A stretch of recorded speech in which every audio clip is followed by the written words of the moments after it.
সবাই এই জামাত ইসলামের কাছে সুরক্ষা থাকবে। ছাত্র সংসদ নির্বাচনে ছাত্র শিবিরের মতো জাতীয় নির্বাচনেও ইনক্লুসিভ প্রার্থী তালিকা ঘোষণা করতে যাচ্ছে বাংলাদেশ জামায়াতে ইসলামী, যেখানে থাকবেন বেশ কয়েকজন ভিন্ন ধর্মাবলম্বী প্রার্থী। এরই মধ্যে সুপ্ত গুঞ্জন শোনা যাচ্ছে খুলনা ১ আসন থেকে জামায়াতের মনোনয়ন পেতে যাচ্ছেন বাবুকৃষ্ণ নন্দী। তিনি ডুমুরিয়া উপজেলা জামায়াতের সনাতন শাখার সভাপতি। খুলনা ১ আসনটি হিন্দু অধ্যুষিত এলাকা হবার ফলে এখানে বাবুকৃষ্ণ নন্দীকে উপযুক্ত প্রার্থী বলে মনে করছেন স্থানীয় জামায়াত সমর্থকেরা। এদিকে বেশ আগেই খুলনা ১ আসনে জামায়াত প্রাথমিকভাবে মনোনয়ন দিয়েছে বাজিয়াঘাটা উপজেলার জামায়াতে ইসলামের আমির শেখ আবু ইউসুফকে, যিনি কয়েক মাস ধরেই এই আসনে নির্বাচনে জনসংযোগ চালাচ্ছেন। তবে কেন্দ্র থেকে যদি বাবুকৃষ্ণ নন্দীকে এই আসনে জামায়াতের মনোনয়ন দেয়, সেক্ষেত্রে স্থানীয় জামায়াত নেতারা তার পক্ষে কাজ করবেন বলে জানা গিয়েছে।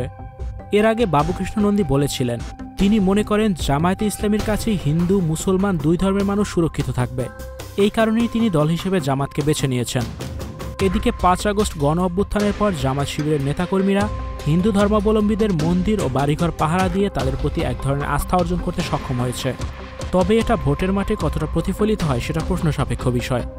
এরপরও জামাত হিন্দু ধর্মাবলম্বীদের প্রার্থী বানাচ্ছে, এ বিষয়টি দেশজুড়ে ব্যাপক আলোচনার জন্ম দিচ্ছে।